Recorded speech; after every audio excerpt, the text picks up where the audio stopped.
Hello students. तो आज हम लोग न्यूमेरिकल्स का जो पार्ट 3 पोर्शन करते हैं।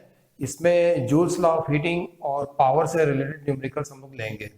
और ये जो न्यूमेरिकल्स हैं एक दो एग्जाम्पल से हैं और प्रीवियस ईयर बोर्ड के क्वेश्चन है और कुछ जो इंपॉर्टेंट कॉन्सेप्ट्स को कवर करते हैं ना वो वाले न्यूमेरिकल्स भी हम। ओके, तो एक सब्जेक्टिव क्वेश्चन मुझे अच्छा लगा तो वो मैंने लिया है। वो ये है कि explain why nichrome is used for making elements of electrical heating devices. आपको मालूम है जो इलेक्ट्रिकल हीटिंग डिवाइसेस जो भी रहते हैं, इलेक्ट्रिक टोस्टर हो गया या इलेक्ट्रिक प्रेस आयरन हो गया या पानी गर्म करने का जो रॉड आता है, इन सब में जो इलेक्ट्रिकल हीटिंग जो एलिमेंट जो होता है वो नाइक्रोम का या कोई और भी अलॉय लेते हैं। तो नाइक्रोम भी एक अलॉय है ना। तो वो क्यों लेते हैं वो पूछ रहा है कि वाई। तो नाइक्रोम जो है सबसे पहले तो उसमें जो एलॉय है उसमें 4 प्योर मेटल मिक्स रहते हैं। वो है निकल, क्रोमियम, मैंगनीज और आयरन। तो ये निकल, क्रोमियम, मैंगनीज और आयरन को ई से समझ लो। तो इस तरीके से ये 4 जो है इससे बना रहता है। ठीक है। अब सबसे बड़ी बात क्या है कि जो इलेक्ट्रिकल हीटिंग डिवाइसेस होते हैं उसमें आपको क्या चाहिए, आप सोचो। एक तो क्योंकि वो नाम ही उसके हीटिंग डिवाइस है तो उसका काम है उसको कोई भी चीज़ जो रहेगी उसको हीट करने का, है ना। तो उसका जो फिलामेंट होना चाहिए उसकी आप वन टाइम यूज़ तो है नहीं, लॉन्ग लाइफ होनी चाहिए उसकी। तो लॉन्ग लाइफ के लिए एक तो फिलामेंट स्ट्रांग होना चाहिए, ठीक है, फिर वो ऑक्सीडाइज ना हो, है ना। और दूसरा क्या है कि वो जो है मेल्ट नहीं होना चाहिए, गर्म होगा तो मेल्ट हो जाएगा, तो मेल्ट नहीं होना चाहिए, ये रिक्वायरमेंट अब नहीं है। तो बस यही इसका आंसर है। ठीक है। तो nichrome is an alloy and ये अगर आप नहीं लिखेंगे तो भी चलेगा, ये आपकी जानकारी के लिए मैं लिखा हूं ये जो है नहीं लिखोगे तो भी चलेगा।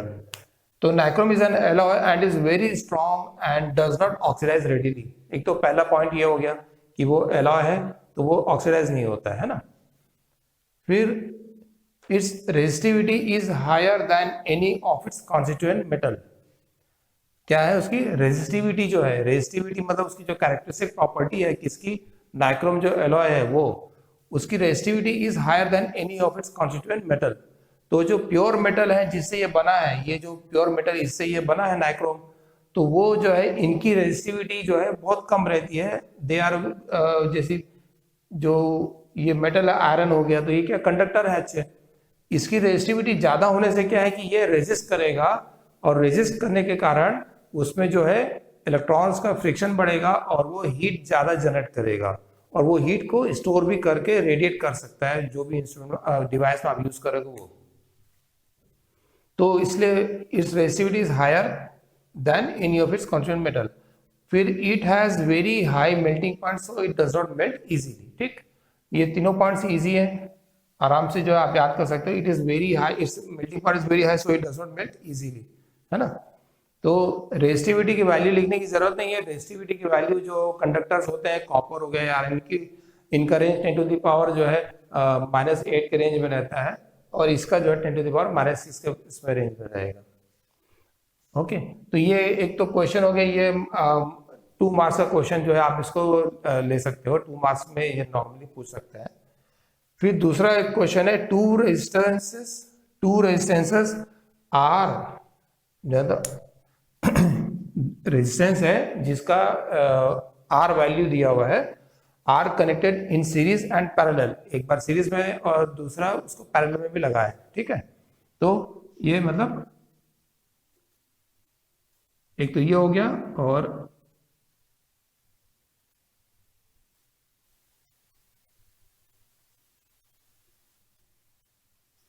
ये इस तरीके से 2 रेजिस्टेंस को सीरीज एंड पैरेलल में लगा दिया और उसके बीच जो अक्रॉस जो पोटेंशियल है वो V है और टाइम t के लिए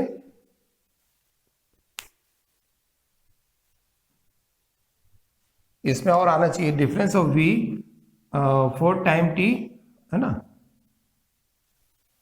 and current is past for time t। तो find the ratio of heat produce in both the cases. तो दोनों केस में हीट प्रोड्यूस कितना हुआ आपको बताना है, उसका रेशियो निकालना है। तो इसमें सिंपल जो जूल्स लॉ ऑफ हीटिंग का जो फॉर्मूला है, जो आपको मैंने पिछली क्लास में जो या फॉर्मूला की शीट भी मैंने दिया होगा, आप देखना प्लेलिस्ट में जाके, उसमें दिया हुआ है, वो फॉर्मूला को ही आपको इसमें सीधा सीधा यूज करना है। ठीक है, तो जो जूल्स लॉ ऑफ हीटिंग है वो क्या बोलता है, हीट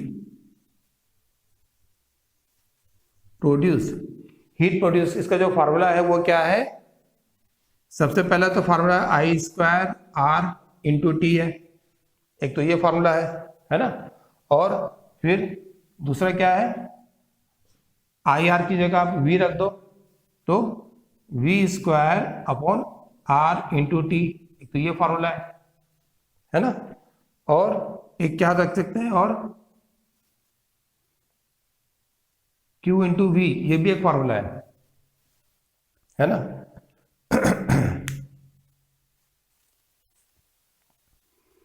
तो हम लोग को ये देखना है कि इस केस में हमारे पास में ये जो सर्किट डायग्राम है, इसमें सपोज करंट फ्लो हो रहा है, ये R है, ये R है, ये करंट I है, तो यहाँ पर ये पैरेलल है, पैरेलल में क्या होगा, करंट जो है डिवाइड हो जाएगा, ये I1 हो जाएगा और ये I2 हो जाएगा, ये अगर I है तो करंट आप देख रहे हो दोनों केस में अलग अलग हो रहा है, रेजिस्टेंस भी अलग अलग है दोनों में, ये टोटल रेजिस्टेंस जो है,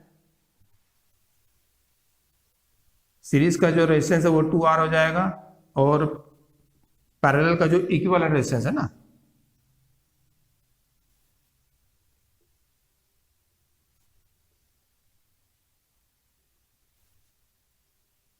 इक्विवेलेंट R इन सीरीज और इक्विवेलेंट R इन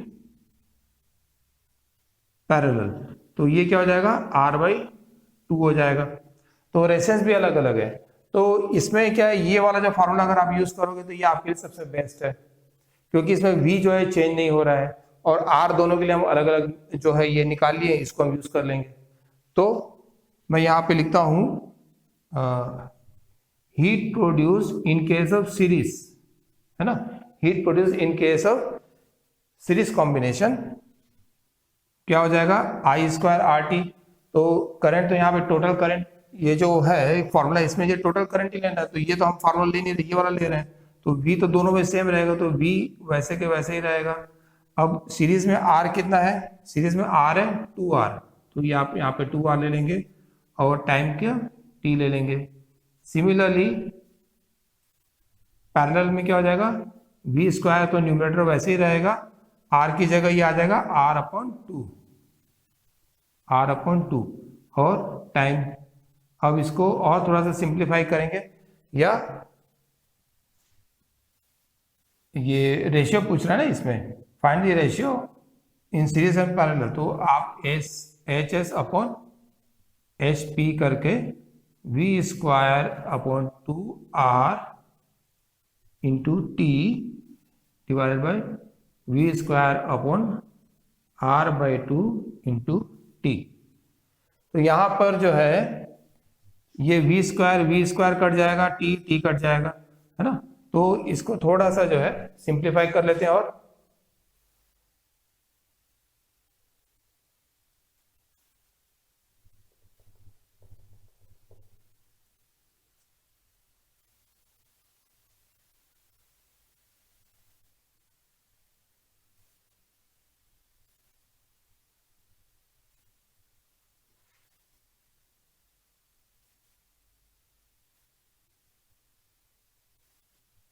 V² कट जाएगा, और ये T कट जाएगा, तो R/4R, दैट इज 1/4।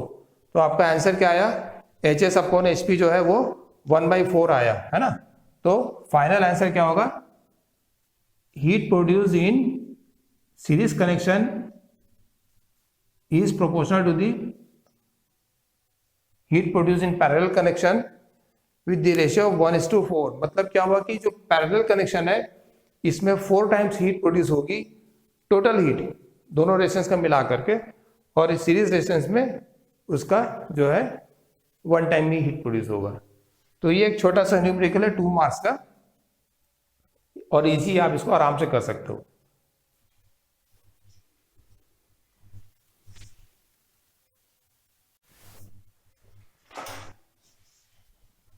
तो अब हम लोग जो है थर्ड क्वेश्चन करते हैं। ये अभी मैं जो कराऊंगा अभी पावर से कुछ क्वेश्चन करा रहा हूँ। What is the difference between kilowatt and kilowatt hour. ये भी न्यूमेरिकल नहीं है, बट ये पावर का बहुत इंपॉर्टेंट क्वेश्चन है, बहुत ही इंपॉर्टेंट कॉन्सेप्चुअल क्वेश्चन है कि वाट और किलोवाट आवर में क्या डिफरेंस है ना। तो या तो इसको वाट दे देगा या किलोवाट दे देगा, या और ये किलोवाट आवर देगा, इसमें क्या डिफरेंस है। तो वाट जो है वो पावर का यूनिट है ना। तो वाट जो है वो पावर का यूनिट है। आप जैसे कोई इलेक्ट्रिकल अप्लायंस लेते हैं या छोटा सा बल्ब भी लेते हैं, तो उसमें वो जैसे नॉर्मली अभी एलईडी बल्ब आ गया आजकल। तो आप पहले जो है जो येलो कलर के बल्ब आते थे ना, उसमें 60 वाट 100 वाट का पावर लिखा रहता था। अभी एलईडी आ गए, तो आप 100 रुपीज का कोई बल्ब लेने जाओगे जो है 100 रुपए का आएगा, तो 9 वाट का बोलेगा, 9 वाट का पावर है ना, मीन्स 9 वाट अब वो यूज करता है। तो बेसिकली क्या what is a unit of power and it source electrical energy consume पर सेकेंड। तो जो बल्ब में 9 वाट लिखा हुआ है, उसका मतलब ये है कि ये 9 वाट पर सेकेंड यूज करेगा एनर्जी। ओके, तो 1 watt is equal to 1 joule per second. 1 watt क्या होता है, 1 जूल पर सेकेंड।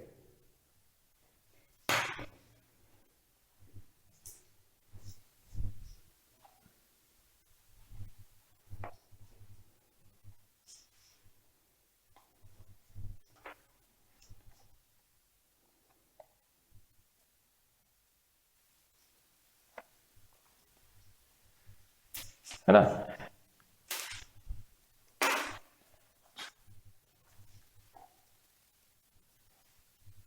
तो जैसे कि ये एक बल्ब है, ये एलईडी बल्ब है, यहाँ पे लिखा है 9 वाट, है ना, 9 वाट लिखा हुआ है। तो ये क्या इसका मीनिंग है कि ये 1 जूल बाई 1 सेकेंड, मतलब 1 वाट मतलब 1 जूल एनर्जी पर सेकेंड यूज करता है, तो उसको हम लोग बोलते हैं 1 वाट। तो ये 9 वाट मतलब ये 9 जूल एनर्जी पर सेकेंड यूज करेगा। ठीक है, तो वाट क्या है, वो it is the unit of power. और जो भी लिखा हुआ है, जितना ही वाट लिखा हुआ है, हमको ये पता चलना है, समझना है कि ये इतना वाट जो है पर जो है सेकेंड एनर्जी यूज करेगा, एनर्जी कंज्यूम पर सेकेंड हो गया, तो इतना जूल पर सेकेंड यूज करेगा। तो 1 किलोवाट कितना हुआ, 1000 वाट के बराबर होगा। ठीक है, ये तो आपका हो गया पावर का यूनिट, वाट जो है, वाट या किलोवाट। फिर किलोवाट आवर, यहां पर जो है आवर लगा हुआ है साथ में, ये डिफरेंस है दोनों में। तो ये किलोवाट आवर क्या है, तो आपने जैसे आप पढ़ाई किए, आपने 8 घंटे जो है जो बल्ब जलाया, तो वो जो 8 आवर्स आपने यूज किया, तो वो आपके वॉटेज में मल्टीप्लाई कर देना है। मतलब कि kilowatt hour is a commercial unit of electrical energy consume. तो जो भी आपने एनर्जी इलेक्ट्रिकल एनर्जी कंज्यूम किया, यूज किया, उसका कमर्शियल यूनिट है, और उसी से जो है कितना बिल आएगा कैलकुलेशन होता है। तो it shows total energy consume, जैसे 1 kilowatt hour is equal to the 1000 watt into hour, that is 1000 watt our.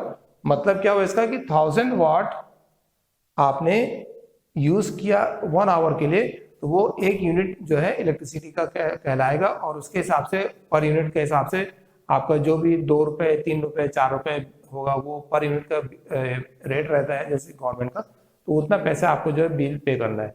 तो एक यूनिट का इतना आपको आएगा।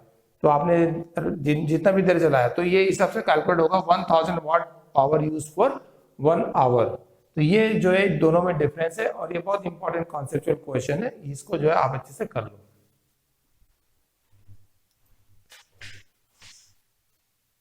तो नेक्स्ट क्वेश्चन अपन देखते हैं। A geyser has a rating of 2000 watt to 20 volt, how much should be the rating of fuse wire to be used. तो गीजर जैसे आप यूज करते हैं, तो उसमें एक फ्यूज वायर भी हम सीरीज में उसके साथ में यूज करते हैं कि अगर इन केस अगर कुछ गीजर में फॉल्ट आ जाए या कुछ एक एलिमेंट जल जाए, शॉर्ट हो जाए, तो फ्यूज वायर जो है वो उड़ जाएगा, जल जाएगा और अपने अप्लायंस को बचा लेगा। तो वो फ्यूज वायर हमको इसको यूज करना है। तो नॉर्मली फ्यूज वायर मतलब क्या होता है कि उसके कितना करंट उसमें से पास हो कि फ्यूज वायर जो है मेल्ट हो जाए। तो उसके लिए हमको ये देखना है कि गीजर में कितना एम्पियर का करंट पास हो सकता है मैक्सिमम। तो अपने को रेटिंग में क्या दिया हुआ है, एक तो ये दिया हुआ है, तो ये क्या है, पावर है, ये वॉट लिखा हुआ ना, तो वॉट मीन्स पावर, तो ये कितना दिया हुआ है 2000 वॉट दिया हुआ है। और ये क्या है, वोल्टेज, मतलब जो नॉर्मली हम जिस वोल्टेज में उसको यूज करेंगे लगाएंगे,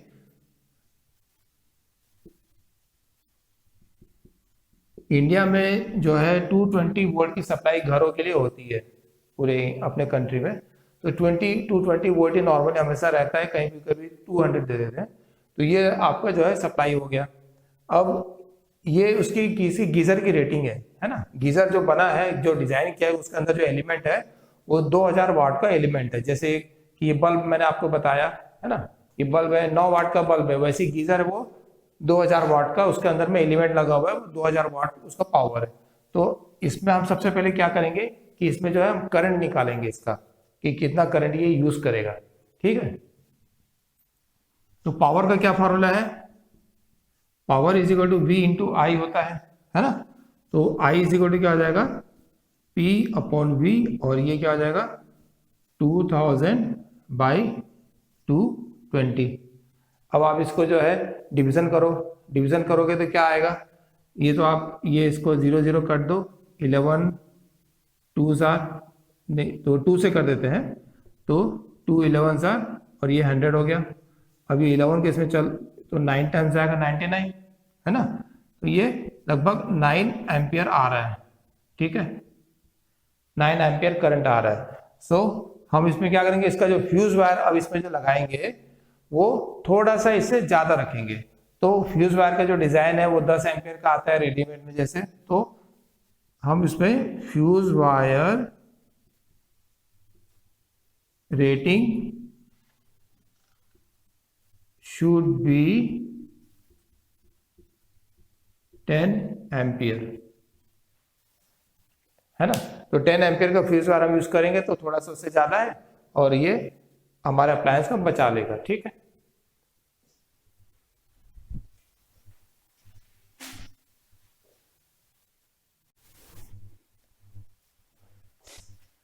नेक्स्ट क्वेश्चन है, a torch bulb is rated 5 watt and 500 milli ampere, calculate its power, its resistance, energy consumed in 2.5 hours. तो इसमें क्या क्या दिया हुआ है, एक टॉर्च बल्ब है, बल्ब छोटा सा होता है टॉर्च का एकदम, तो उसकी रेटिंग दी हुई कि वो किस हिसाब से डिजाइन है ना, कितना वाटेज के लिए। तो वो 5 वोल्ट जो है पोटेंशियल डिफरेंस जिसका जो बैटरी होगी उससे ज्यादा में ये काम नहीं कर पाएगा, इतने में काम करेगा, 5 वोल्ट होना चाहिए। और उसमें करंट जो है वो 500 मिली एम्पियर का उसमें उसके लिए डिजाइंड है। तो यहाँ पर क्या क्या गिवन में है, गिवन में V is equal to 5 volt हो गया, और I इज इक्वल टू क्या है 500 मिली एम्पियर। अब यहाँ पर जो है मिली एम्पियर को हमको एम्पियर में कन्वर्ट करना पड़ेगा। तो ये क्या हो जाएगा 500 into 10 to the power -3 ampere. Okay, अब इसको और थोड़ा सिंप्लीफाई कर लो तो क्या आ जाएगा, ये 0.5 एम्पियर हो जाएगा, है ना। ये 10 टू द पावर -3 नीचे आ जाएगा, 10 टू द पावर 3 हो जाएगा, डिवाइड बाय 1000 करेंगे तो डेसिमल जो है 1 2 3 प्लस इधर आ जाएगा। तो ये तो आपका करंट हो गया। अब इसमें सबसे पहला क्या हमको पावर चाहिए, तो पावर के फार्मूला जो है आप लोग किए हैं, तो यहाँ पर हम V इंटू आई वाला फार्मूला यूज कर सकते हैं, क्योंकि V दिया हुआ है आई भी दिया हुआ है, तो V इंटू आई वाला फार्मूला यूज कर लो। तो यहाँ पे 5 इंटू 0.5 करेंगे तो क्या आ जाएगा 5 5 से 25, और ये एक प्लस डेसिमल यहाँ पर आ जाएगा, तो 5 इंटू 25 पावर जो है वो वाट। तो ये जो है आपका फर्स्ट पार्ट हो गया, पावर का जो है वैल्यू 2.5 वाट आएगा। सेकेंड क्या पूछा है, रेजिस्टेंस पूछा है। तो रेजिस्टेंस के लिए कैसे करेंगे आप, V equal to I R होता है ना, V equal to I R होता है, तो R equal to V upon I. ठीक है, resistance R is equal to V upon I हो जाएगा। तो यहाँ पर V कितना है 5 है और करंट कितना है 0.5। 0.5 को क्या है क्या 1/2 भी लिख सकते हो, है ना। तो 2 ऊपर चला जाएगा तो यहाँ क्या आ जाएगा आपका 10 जो है वो ओम, 10 ओम जो है वो रेजिस्टेंस आ जाएगा। ठीक है। फिर तीसरा पार्ट में क्या है, एनर्जी कंज्यूम्ड इन 2.5 आवर्स। ठीक है, energy consumed is equal to power into time. मतलब जो भी अप्लायंस है उसका जो पावर है वो दैट मल्टीप्लाइड बाय जितने देर हम उसको यूज किए तो वो आपका एनर्जी कंज्यूम्ड आ जाएगा।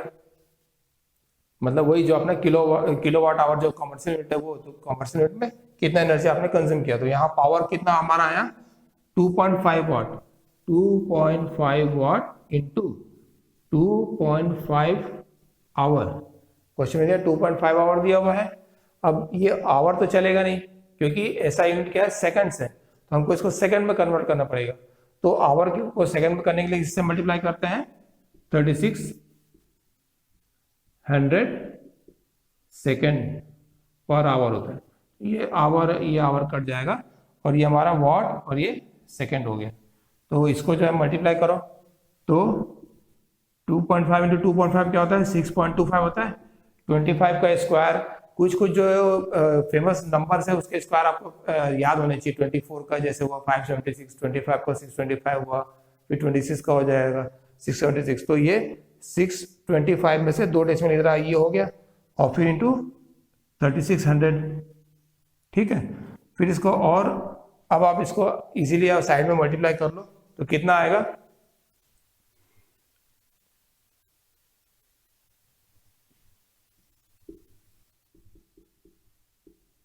625 इंटू 36 है ना। 625 इंटू 36 करेंगे तो ये आपको एक होमवर्क है आपके लिए।